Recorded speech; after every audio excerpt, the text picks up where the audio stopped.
for me, leaders that focus on cultivating and building trust within their teams and organizations are the best leaders I've ever worked for. And it's so multidimensional, so it's a little bit of a broad answer, but it comes back to self-awareness, and it comes back to a focus on trusting yourself in order to build and facilitate greater trust with others is the number one quality. I think if every leader focused there, the world would be a better place. Welcome to the Unleashing Leaders podcast, where we work with willing leaders to accelerate the changes you seek. We'll learn from the experiences of different leaders facing real challenges and distill practical, purposeful steps to apply in your context. I'm Lee Scott, your curious co-pilot. Together, let's make positive changes for our companies and communities. Welcome back to the Unleashing Leaders podcast. Today, we are joined by our guest, Stacie Baird. She is the Chief People Officer of the Community Medical Service team based in the greater Phoenix area. She's going to be telling us more about the incredible mission-driven purpose of her organization, as well as her backstory.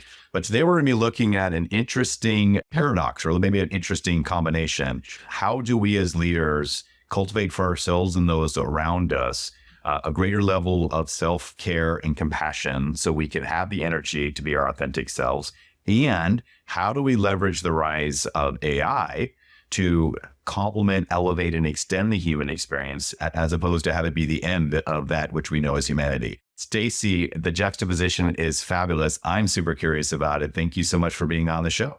Thank you, Lee. I'm excited to have an opportunity to share what I'm learning, and I'm sure, hear what you're learning about what feel like opposing forces, but my belief is they're really symbiotic. So yeah, excited to get into having a deeper level conversation. Fantastic. And also, I don't want to forget to mention this, but you are the host of the HX podcast. So having a fellow podcaster on the show is always a delight. And so we'll definitely be sharing with folks more about where they can find you at the end of the show as well, too. But good to have somebody who's all things human experience. Well, let's start with where you are now. Tell us a little about the organization, which you get to treat as your leadership playground. What are you guys up to? What are you doing? So our listeners can have some context about who your customers are. Yes, we are in the space of fighting the opioid epidemic and saving lives. Our rally cry is our cause is our calling. In community medical services, we provide a full array of treatment to those struggling with opioid and substance use disorder. We have over 70 locations across 15 states, and we are growing. So an unfortunate pattern in this organization is over 200 people a day die from this epidemic. So we are continuing to grow to touch more communities and more lives every single day. We're going to be opening 4 more sites between now and the end of 2024, more to come in 2025. So we're in growth mode. Our sites, it's a very unique culture because we are mental health and opioid and substance use, and about 50% of our employee population are in recovery themselves. So that makes a very unique opportunity for myself and what we call our employee experience team lead, which is really curating and cultivating the human and employee experience for those people inside of our organization.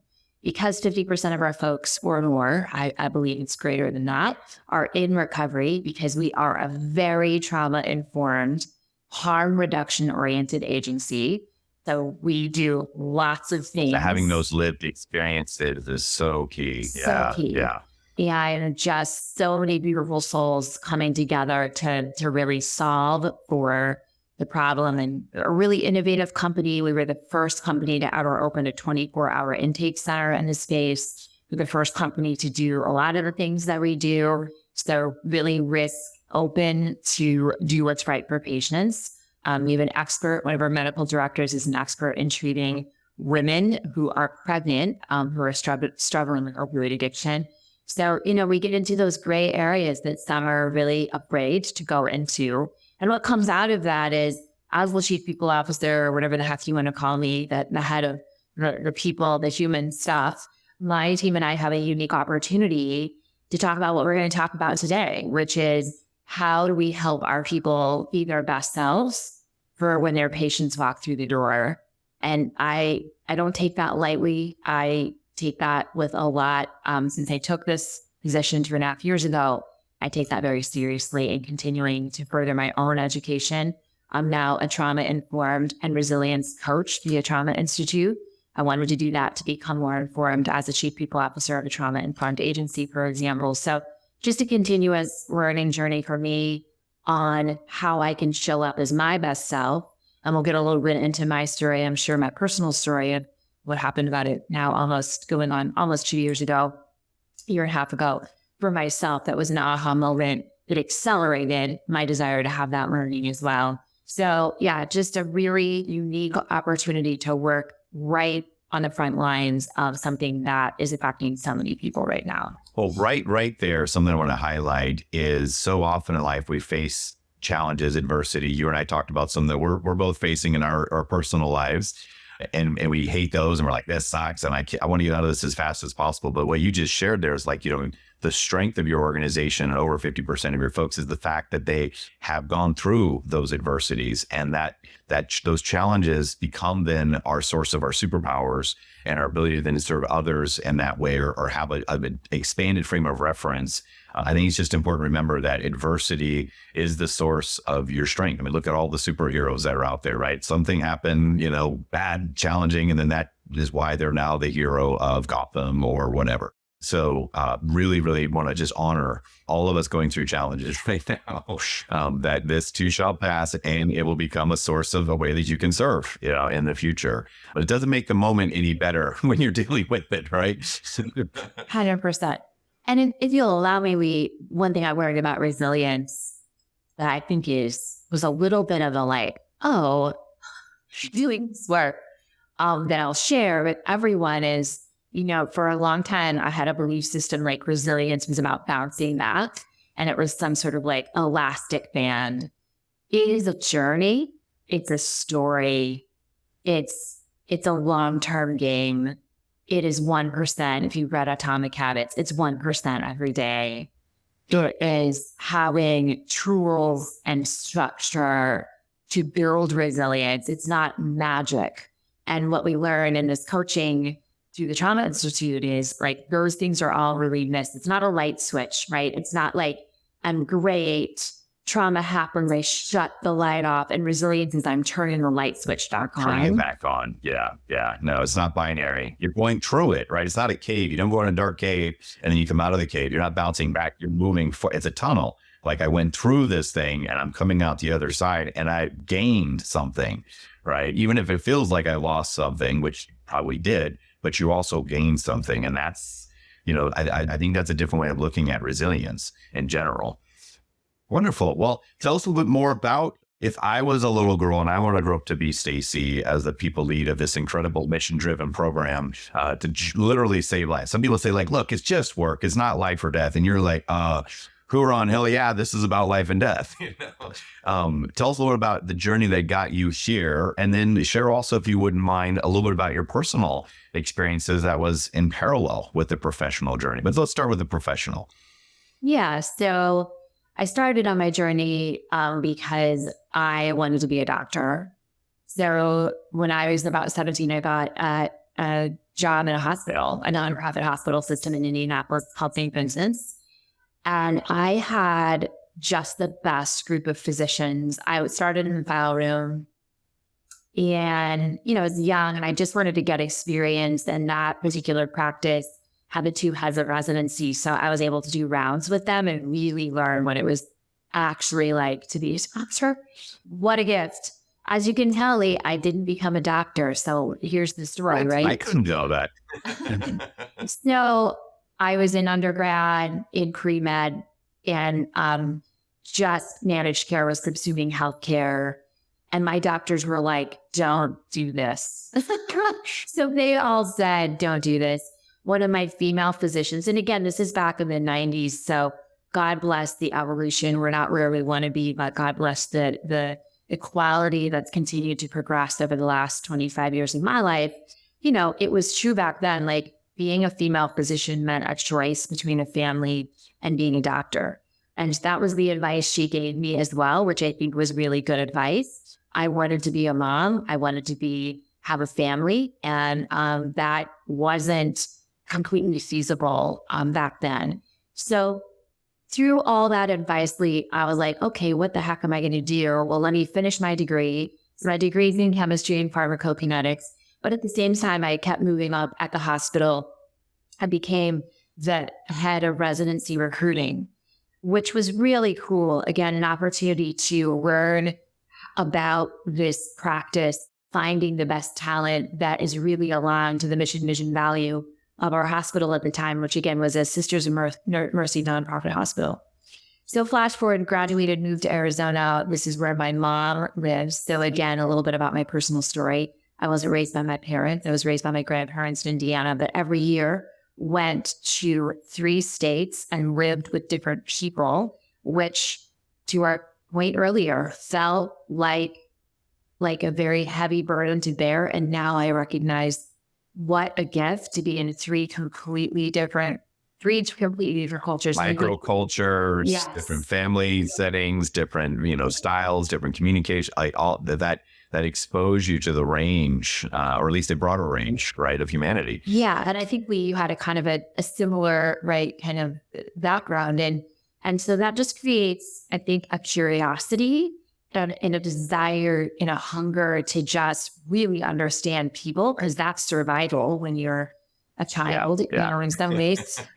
So I always loved Arizona. I gotta get these different people. I got to know different rules of engagement. So I get fed and I get shelter and maybe I get a hug along the way. Absolutely. And running wild and free in Gainesville, Georgia was not the same as being in Phoenix, Arizona, where my mom still was, or being back in Indiana. Very different cultures, very different families.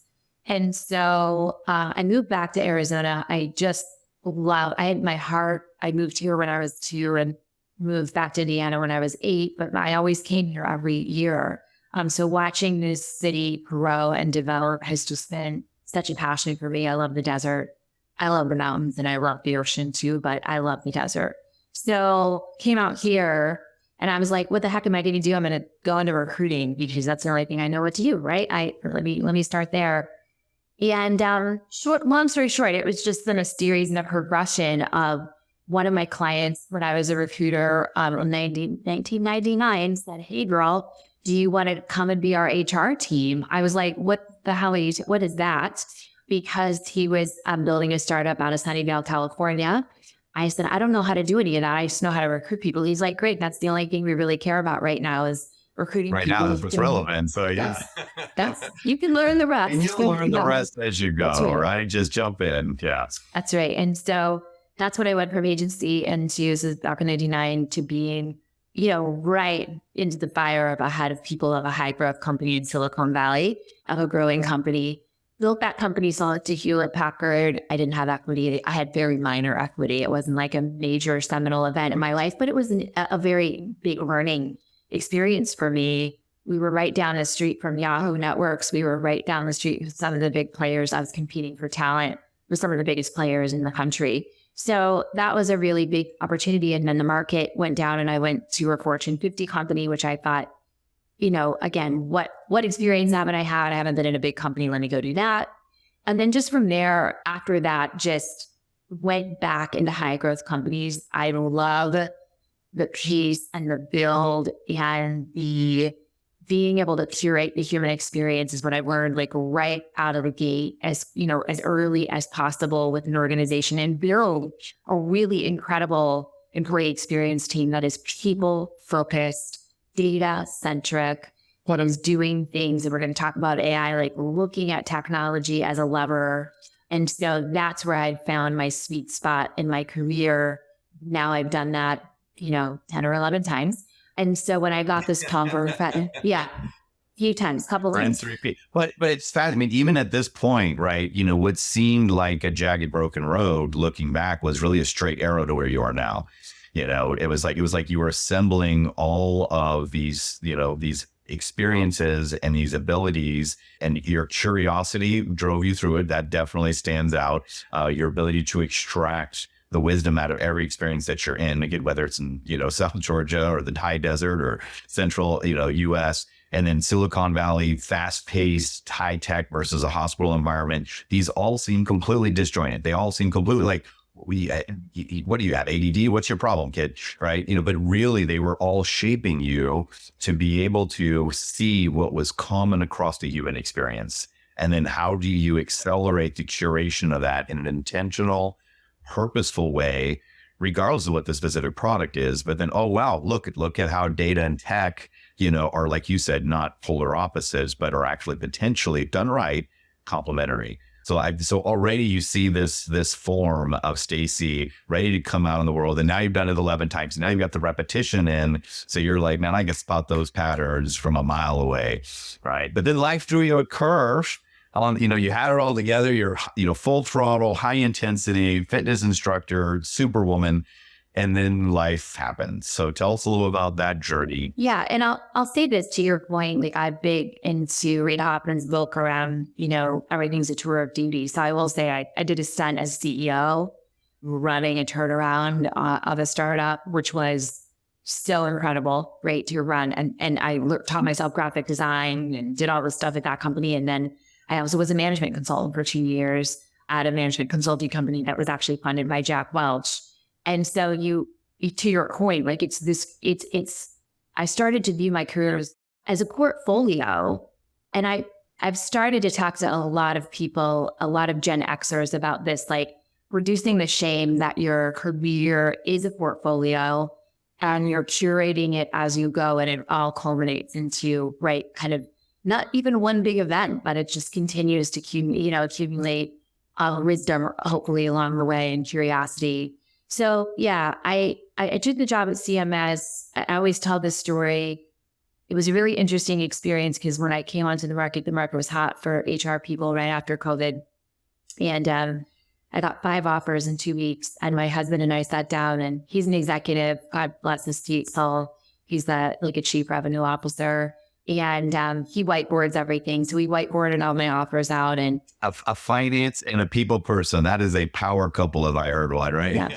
Yeah. He's actually right in sales and revenue driving, but he's like a process builder as well. And so he was like, this one, babe, like this one was pretty easy. It's, and so CMS was on the opposite side, hard, risk, big stuff, right? Big, heavy stuff. And I was like, come on. I'm like, do you know me, babe? Like, am I gonna?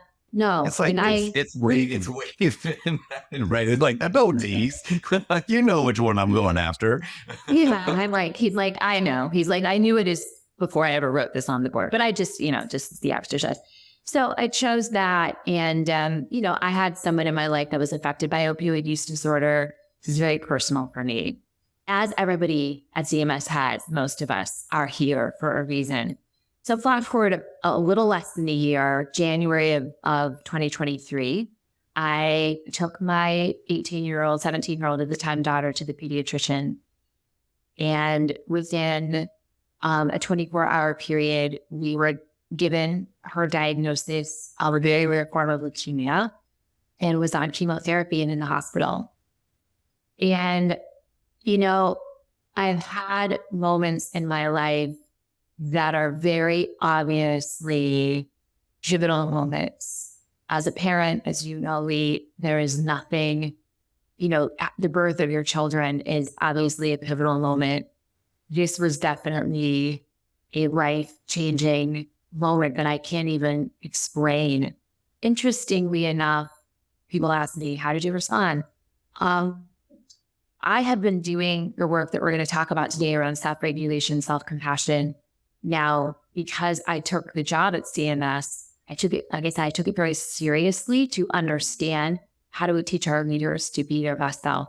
So I'd started down this road of looking at how to self-regulate, have greater self-compassion, have greater boundary. Now, my aha was I was in the crawling mode of that journey when this all happened.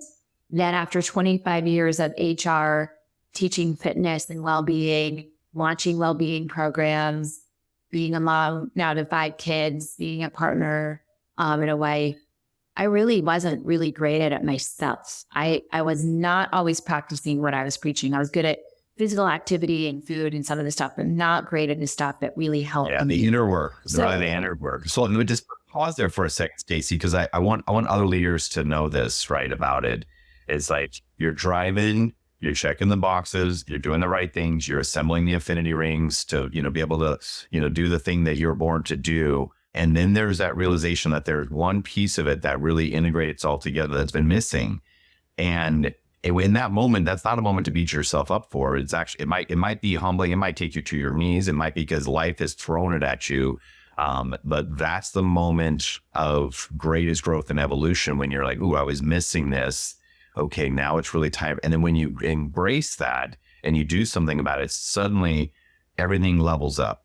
Right. But in that dark moment, I think a lot of us really, whether it's a circumstance or necessity or, pandemic or economic or a child, like whenever that thing hits, as bad as it feels in the moment, that is the moment of revelation that allows you to level up.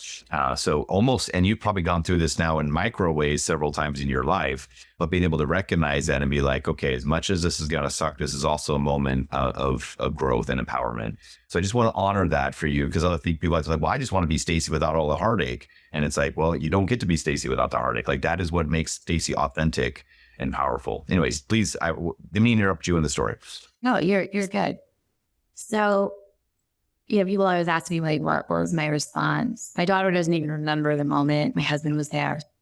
I think I was so grateful because I had to be calm for her. And so I do meditate, I do work in that area. And so very grateful that I had started that work, because in that moment, I was at peace with an outcome that was unknown. And, there was tears and fear and pain and all the emotions. And we slept on a teeny tiny little couch, and my husband had to hold on to me, in the all night. He didn't sleep at all, to hold on to me all night long, just, waking up and crying. It was a lot of pain. She was not, we could have lost her, in that first week. And although I had got her to pediatrician with her 4 times in 4 weeks prior, they didn't catch it. And until that leukemia spilled out of her bone marrow and into her blood system, you couldn't find it. She had actually been in the hospital 4 weeks prior to that due to her flu, but they didn't find it. So, it's a very aggressive form of leukemia. She was on chemotherapy within 12 hours. We're told it was a 3-year chemotherapy journey initially. So you're just thinking, how am I going to do this? I have 3 years ahead of me of 5-day-a-week chemotherapy with this child. She had her cord put in her chest within 12 hours. She was just not processing anything at that point. She doesn't remember really the first 2 weeks in the hospital, which I say over and over and over again is a true gift, that she didn't remember any of that. Black that one out. Yeah. Yeah. I remember all of it. And my husband interceded, like I was trying to sleep in the hospital, just so many things where you're just like, babe, like you need to come home and sleep. You're not going to do this. You're not going to be able to do this. Yeah, right? You can't do this for 3 years, right? Yes. Like that, the gift that you have to be intense and to accelerate and to go full throttle, right? There's a time and a place for that. There's also, you need to rejuvenate, and that's that self-regulation and that self-care. Yeah. So here was what was so incredible. I had this pattern every day where I woke up. I always get up at about 5 o'clock in the morning to work out. And before this all happened, I started doing Freedom Fridays on Fridays, which is what I post on LinkedIn, which I had a town hall every Friday at 9 o'clock that I recognized pretty early on at CMS, that to show up with my best energy at 9 o'clock in the morning for the entire company. I'm like the MC of the call. In order to do that, I had to ask myself every Friday morning, like, what do I need today to show up great at 9? So most of the time it's going for a hike in the desert. That's 90% of the time. And sometimes it's a slow taking pictures, meander, and sometimes it's a jog. Like it depends on literally what do I need today. So I had started those reps, and that is really the baseline of self-compassion. That is the baseline of that neuroscience around self. I didn't realize it at the time. I just was doing it. Yeah. Let's anchor that for a second, because that's a key point there. It was asking yourself, what do I need to show up for this thing I want to do? Right. And that sounds like such a simple question, but we assume like, no, just go, just keep going. Don't pause, just go. Like, no, what do I need to fill my tank? And recognizing that might be different on different days. And for you, you found 2 or 3 or 4 things and were able to start to learn based on feedback. What was it that was going to best serve you so that you can be best of service? But it's a simple question, to ask, what do I really need right now? And your husband was asking that when you were in the hospital, right? You were asking yourself for these Freedom Fridays. I just went, we go through that and people are like, that's the moment. That's the thing. Do that thing. So then what comes next? What comes next is I did that Freedom Friday and I did a video, and it was raw. I actually said to my husband, I don't know if I'm going to do a video today. And he's like, I think you should tell people what's going on. This is why you do what you do. And these are the moments when shit gets real hard, that this is important. And he said, so we talked about it. I didn't want it to feel manipulative or disingenuous or very social media-y. I just wanted to say, we're having a really tough time, that this is why I practice this for every Friday. Then I got the opportunity to practice it every day because I had a 45-minute drive to the hospital every day. And I'd get to a stoplight. I tell this story every Monday in our new employee orientation because I give it to people as an offering. You're a new employee at CMS. Every day you have to drive to work and you get out of your car and you have choices to make.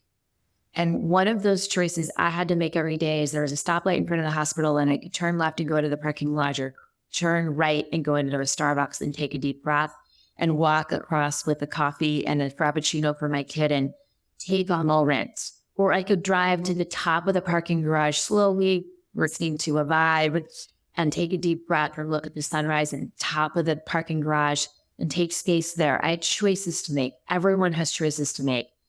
And I did it every day for 30 days without fail, 7 days a week, because that's what I had to do. And it was that question at that stoplight. So here's the 3-step process of self-compassion. This is Kristen Knapp and Chris Gerber's work on self-compassion. Number 1, pause. Like you said, pause at the stoplight, pause and say, I'm going to take a deep breath. Second is speak to yourself like you would someone you love. It's normal to feel this way. I just got off a conference call. I'm about to walk into this room. I am responsible for the energy I bring into her room today. And man, does she need me to be in a good place. Third question, what do I need right now? To your question, what do I need right now? And so that's the 3-step process. And it was that. And then after discharge, we had chemotherapy 5 days a week at clinic. We're actually going there today for her oncology follow-up. And I had anxiety on days like today where we're going back to that space. You're going into a space of where babies and children and parents are facing their hardest moment. And it is, you can feel everybody's stress in the elevator, in all of it, right? If you just feel it's palpable. And we're going for her oncology checkup. So we always get the thumbs up or thumbs down today. It's an anxiety producing day to day. She does blood work today. And she doesn't like needles at this point, as you can imagine. Well, Stacie, and to anchor it, I want folks to hear that moment. Could you say that again? It's just like, okay, when you're faced with that thing that you wouldn't wish on your worst enemy, right? How do you provide the self-compassion so you can self-regulate? There were 3 steps. Step 1 was. So I'm going to give this real life example, Lee. You just got out of a tough meeting. Like, it's budget season, performance reviews. It's not even like cancer. It's just like, no, wow. It's just the life. Yeah. You got an evacuation notice that the fire is about to consume your 30-year dream. But what else could it be, right? Let's take that example. Number one, pause and do something to regulate your presence. For some people, that's a box breath, 4 counts in, 4 counts hold, 4 counts exhale, 4 counts hold. Some people, it's just a deep breath, one deep breath. Some of it is repeating gratitude. I'm grateful for my breath. I'm grateful. Anxiety and gratitude can't really be the same brain at the same time. So many options. And use AI. What are self-regulation techniques? It takes me 1 minute to do. Listen, it'll give you a lot of options. God bless that tool. And so then the next is say something to yourself that you would say if you were saying this to your 5-year-old self or your own child. Or your best friend going through a really tough time, right? Yeah. Somebody you love, somebody that genuinely like, hey, I need to show up for you right now. Which is ironic because oftentimes what we do is we give ourselves the boot camp beat down, right? It's like, suck it up, soldier, get after it, come on, right? And you're like, I don't need that right now. There's a time and a place for that. I'm not knocking it, but I don't need that right now. Yeah. This so speak with love. Yeah. And so just simple, right? It takes a second, hey, that was rough. Anybody would feel stressed after that call. And what do I need right now? Before I get on this next call and carry that energy into the next one-on-one or whatever I have. Do I need to get up, take a walk? What do I need to do? Yeah, of the choices and the options I have, of which are plentiful, even in the darkest moments, right? And one of those might be to curl up in the fetal position and cry, and that might be what I choose. Thank you very much. But of all those incredible options in front of me, what do I want to choose? And what I like about what you said is that I could tie it into the physiology. That deep breath oxygenates the brain, right, and provides focus. The loving conversation oxygenates the heart, right? So now that's open, is ready to do its job. And then what do I need empowers your hands. So you're really aligning the head, the heart, and the hands in that micro meditative moment so that you can then choose to engage in that next moment as powerfully as you possibly can, right? And like you said, it doesn't take a 2-week Buddhist retreat. It's making that space for yourself at the stoplight outside of the hospital where you're dealing with a devastating situation. Yeah. And I, we've heard a lot about self-care, which I think is beautiful, but a pedicure does not cure everything. It can help, but you can't do that in 2 minutes between a meeting. Yeah. It's you got 2 minutes. So I believe scheduling time for that is critical. That's a totally different conversation. This is really about re-regulation and co-regulation. Let me say this, Lee. You're in the middle of a tough situation. Sometimes we beat ourselves up because self-regulation isn't working. We can't read ourselves into calm. Co-regulation is powerful for a reason. We are built to be connected. Reach to your people who are good at bringing the calm back. My husband is like he is the namaste of namaste in that way for me. And God bless his soul. Like, I hope I'm not for him, but he is the person that helps me really ground. And so know who that is. And if you're struggling, because sometimes we beat ourselves up like, I'm breathing, it's not working. I'm not. I hope listeners are listening to this right now, laughing at themselves. And if you haven't already, think of somebody who needs this message and share this episode with them. Okay, like this is be a co-regulator in this moment. Yes, exactly. And so there's no shame. There's no guilt in co-regulation. So, that's a piece of it. And that person can help guide you and really uncovering what you need. And sometimes if you're really lucky, you have people that are, a little bit somatically inclined, what we call our body presence. You already pointed this out, our heart, hand, and our hands. Sometimes you'll feel like, where am I feeling this, Lee? Like I feel like I've been punched in the stomach. Okay, well, there are very specific things to do for that self-regulation. So, as you practice these things, we have our leaders do this. We have them test different things in different moments and curate a list of 10 things that they have as a tool. There's upregulation and downregulation techniques. Again, use some AI, y'all, right? Put that into an AI, into one of your tools and say, give me 5 upregulation and 5 downregulation to try. And just try one a day, or again, 1% better. That's how we start to get better and build our habit and our toolkit, because and have it present. Like Atomic Habits, James Clear says this all the time, right?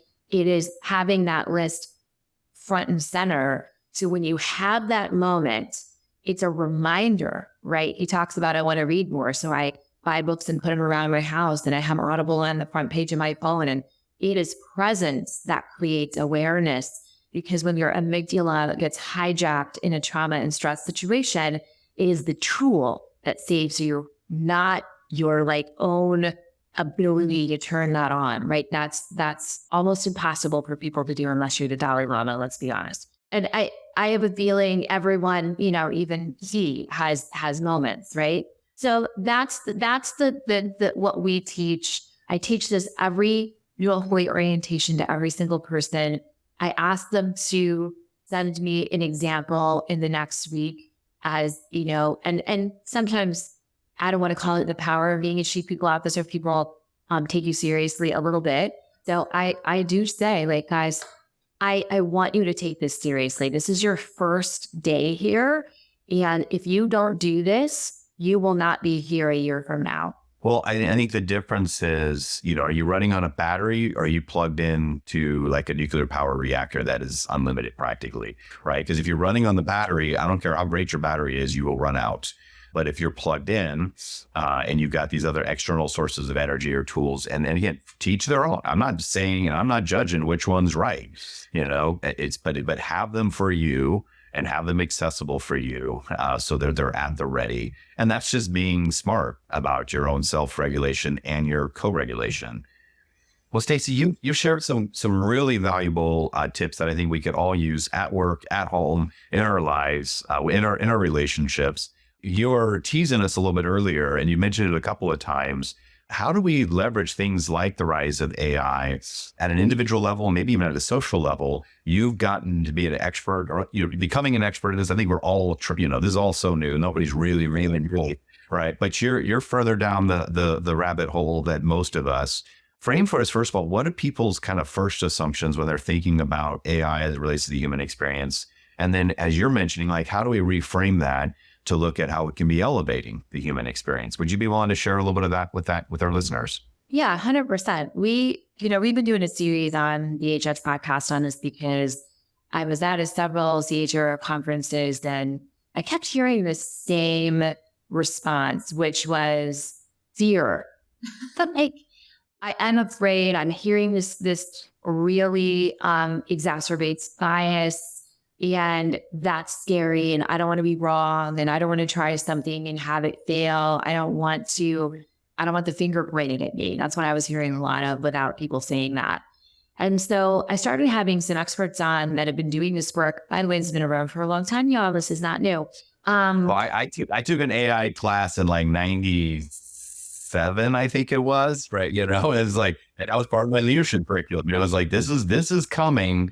It just took a little longer than I thought it would, but like you said, this been around for a long time. I mean, 70s and 80s, we were talking about this.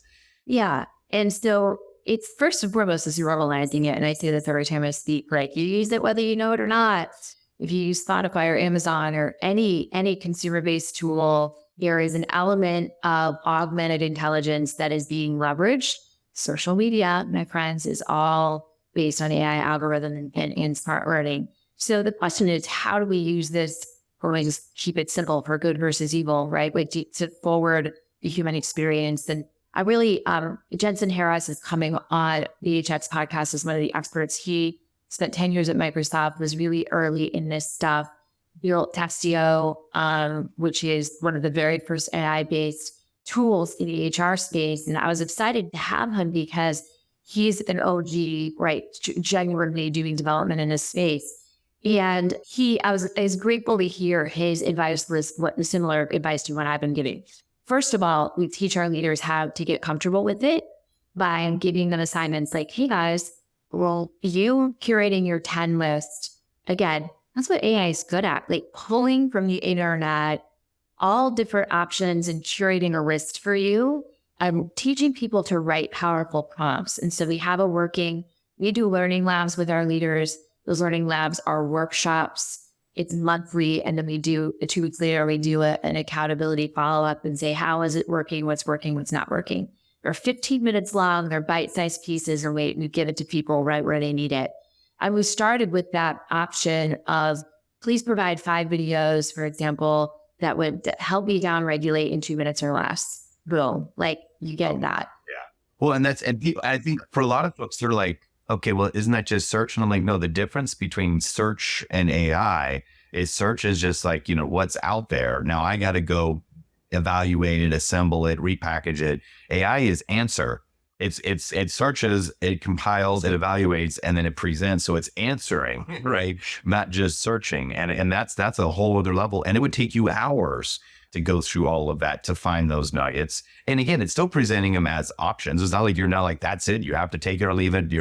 It's like you can then ask follow-up prompts to say, well, that wasn't quite what I was looking for.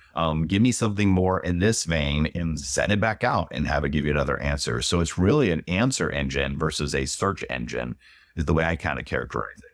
Yeah, I love that. That's a great way to frame it. I think the second step, let's talk about people in the HR space, right? You write a lot of policy, and I don't know that anybody, if it's the favorite part of your job, God bless your sweet soul, as it is not anybody I know's favorite part. And I have somebody who's really good at it. So it starts with teaching people how to write powerful prompts, which there's a lot of master classes out there, but you can't throw a rock without hitting one of them. So just dip your toe. Like, what's a project you have in front of you that feels really overwhelming and you don't know where to start? It can give you a starting point. And I think that's where we can leverage this to elevate the human experience, because I want my team, we focused on engaging with humans and not doing manual work and drafting policy for the next week. Would I rather have my head of our coaching team in coaching people? 100%. So I want him leveraging AI and then jumping on calls and putting it into action. So that's where I think this is an opportunity. And Jensen said it beautifully yesterday, like, yes, you have to have ethics around the use of this technology 100%. Yes, do we need to have awareness around vulnerable populations like our population, our patient population? We take this very seriously around bias and really being very cautious about how this is applied.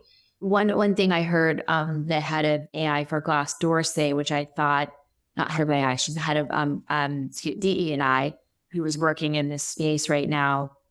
It's not a half in, half out job, and you can't undo it. Once you go down this road, people will learn how to use this tool. And by the way, your employees are doing it anyway. If you don't have a policy, guidance, and ethics and boundaries, please get on that quickly, because it's being leveraged and utilized anyway. So please have awareness. Number 2, Microsoft calls it a red team. Some of the tech stack companies are calling it, lots of different things. But if you are going to leverage AI tools inside of your organization in a more meaningful and high impact way, be prepared for the investment to make sure that there's an ethical use of AI for your use case. And this is why Brene Brown got on stage at a recent massive national conference and said, HR, this is your opportunity. And I believe that. This is your opportunity to be the humanist at the table, to say this is how it impacts people. This is good, or this is worrisome, depending on what it is, and help to draft the guidance early and also be highly engaged as the person that is the most human-centric view at a table of people. And CEOs, God bless their soul, they want, more revenue, more drive. Everyone has a role to play at that table. And I believe our role is to be the humanist and be rational, but also that requires us to be educated and informed. And so that's the call to action. Get educated, get informed, start to use it for, these very basic ways to get comfortable, lead by example, and teach your team those same things. And you will have a more productive and efficient team by leveraging this toolkit. I don't think jobs will be replaced by AI. And I heard this somewhere, and I wish I could give credit where I heard it, because it's amazing. But people that leverage AI will replace people who don't. That is what I believe. And so I think it's not fear, it's lean in, not run away. That's my charge for everyone listening, is to also be curious and appropriately skeptical when it feels misaligned. It's not appropriate in every If it's use. not aligning with those values, you're like, wait a second, what's going on here? And again, having a red team or a counterpart that helps, question those motives, because you can get so focused on one outcome, you start to sub-optimize another one. But I love, Stacie, how you've been like, how do I start using it? It's like, well, start using it for yourself, right? Use it as a way to prompt you with the tools that you need. Like, what are things that, somebody in this situation could benefit from in 2 minutes if they were facing this? And it's like, well, here you go. Here are some options. And I think, to your point, yeah, it's not going to replace jobs as much as people who know how to use it replace people who aren't using it, and it's a way to extend and elevate, and especially those parts of you that really do take you away from the human experience. I mean, being huddled down on a keyboard, trying to hack out, a process map or a policy document, or, balance some, optimize some financial spreadsheet. You're like, man, let it do that. You use it then to go take and have a conversation, to inform decision-making, to have a greater impact, to increase interactions with your stakeholders or your customers, your teammates. That is a liberating and an elevating and an unleashing way of looking at AI versus it being, now these are the chains that are going to bind us and we're all going to be connected to a machine, right?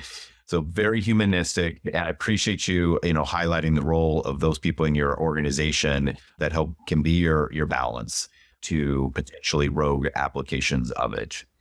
Well, Stacie, where can people, you have just teased the heck out of us today. Where can people find out more about you, go deeper on these topics with you? Clearly, you're a relevant, compassionate, resilient human being. I know I want to continue to learn more from you. Where can people find that out? Yeah, my main vehicle continues to be LinkedIn. I've been on that bad boy for since 05. So it's a platform I believe in. I believe in spreading positivity there. So that's where I do that work. The HX podcast is syndicated across all channels, much like you are. So you can find us anywhere, just at the HX podcast, anywhere you find your podcast. And then I do things on LinkedIn like, hey, listen, y'all, going through menopause. I have a group specifically educating women on the science around what's happening in that space. That is a personal passion due to self-preservation right now. So as most things that are motivated are. Yes, I share what I learn and hope it's helpful for others. Similarly, we do this article series on LinkedIn. We're about to publish a couple more, the HX of AI, just what we're learning around that space and what we're applying. And then I am on Insta. That is more of, if you really care to learn about me personally, I'm an open book. And that is because, my daughter's journey continues on my journey into fitness and well-being for myself and my family. And whatever I'm learning in life, what I'm applying on a personal level, I think is important to share with people. And that's more of my personal journey. It's just HX Podcaster is my Instagram handle. So that's all the places I typically hang out when I'm not with my humans. And really try to share everything I'm learning, and hopefully people can take that with them and it's helpful for them as well. Right on. Well, Stacie, thank you so much for sharing where folks can stay connected with you. Was there anything that you were really hoping to say on the show that I just failed to answer a good enough question to allow you to express it, or you feeling pretty empty cup at the moment? I'm always, empty cup so I can fill it again, I guess. But I'm just grateful you and I got this time. You and I both have days today that, have our own levels of adversity. And I just hope for you, your family, and your life today that this was a break for you. It was for me. And that we both have just a beautiful rest of the day with lots of light and love and positive energy, and a knowing that this is all in our life for us. And here we are. So I hope we both take that away. I know I will. I hope you do as well. I absolutely will. I absolutely will. And I love that we're both fighting similar missions in different parts of the country. I see that we have very strongly aligned values. I think it's funny how both of us, are intensity in 10 cities, and we're also learning how to, slow down, reflect, recharge. So it has absolutely been therapeutic. Love what you're doing. Love how you're doing it. Love the relationship you have with your husband. That's so fantastic. It's an echo of the great relationship I have with my wife. And it's not lost on me that we're great when we surround ourselves with great people. So thank you for being part of that. Yeah, absolutely. Thank you. Thank you for joining us today on the Unleashing Leaders podcast. Subscribe so you don't miss a moment that could be the key to your next breakthrough. Let's stay connected and contribute together by grabbing that @Unleashing Leaders handle on LinkedIn, YouTube, or your favorite network. This is Lee Scott. Keep learning, loving, and leading. Our future and our communities are counting on us.